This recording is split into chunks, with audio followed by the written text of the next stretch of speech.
ପିଲାମାନେ ଆଜି ଜାଣିବା ଓଡ଼ିଶାର ଶିଳ୍ପମାନଙ୍କର ନାମ ଏବଂ ସେହି ଶିଳ୍ପ କେଉଁଠି ଅବସ୍ଥିତ। ଶିଳ୍ପର ନାମ ଏବଂ ସ୍ଥାନ। ତାରକସି ଶିଳ୍ପ କଟକ। ବାସନକୁସନ ଶିଳ୍ପ ବେଲକୁଣ୍ଡା। ବେତ ଶିଳ୍ପ ବାଣପୁର।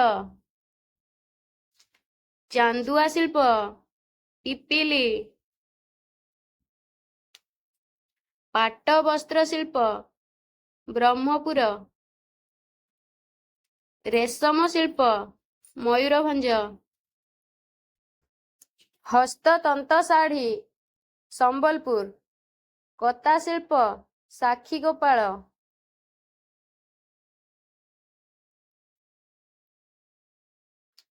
ସ୍ପଞ୍ଜ ଲୁହା ଶିଳ୍ପ ବଡ଼ବିଲ। ସିଂହ କାମ ଶିଳ୍ପ କଟକ। ଆଲୁମିନିୟମ ଶିଳ୍ପ ଢେଙ୍କାନାଳ। ପିଲାମାନେ ଭିଡ଼ିଓଟି ସମ୍ପୂର୍ଣ୍ଣ ହେଲା। ଯଦି ଭିଡ଼ିଓଟି ଭଲ ଲାଗିଥିବ ତାହେଲେ ଗୋଟେ ଲାଇକ୍ କରିବ ଆଉ ଚ୍ୟାନେଲକୁ ସବସ୍କ୍ରାଇବ୍ କରିବାକୁ ଜମା ଭୁଲିବନି। ଚ୍ୟାନେଲକୁ ସବସ୍କ୍ରାଇବ୍ କରିକି ପାଖରେ ଥିବା ବେଲ୍ ଆଇକନକୁ ପ୍ରେସ୍ କରିବ, କାହିଁକି ନା ୟା ପରେ ମୁଁ ଯେଉଁ ନୂଆ ଭିଡ଼ିଓ ଅପଲୋଡ଼ କରିବି ସର୍ବପ୍ରଥମେ ତମମାନଙ୍କ ପାଖରେ ନୋଟିଫିକେସନ୍ ପହଞ୍ଚିବ।